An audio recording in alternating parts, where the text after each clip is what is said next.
Quem é que nunca teve medo de seguir em frente e já quis parar?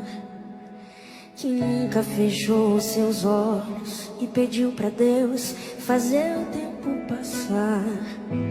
Quem nunca foi dormir chorando e acordou sorrindo só pra disfarçar?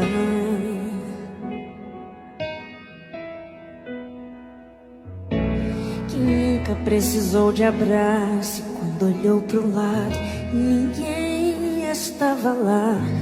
Quem nunca foi deitar mais cedo só pra ver se a dor sumia ao acordar?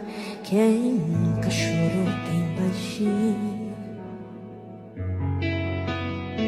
só pra ninguém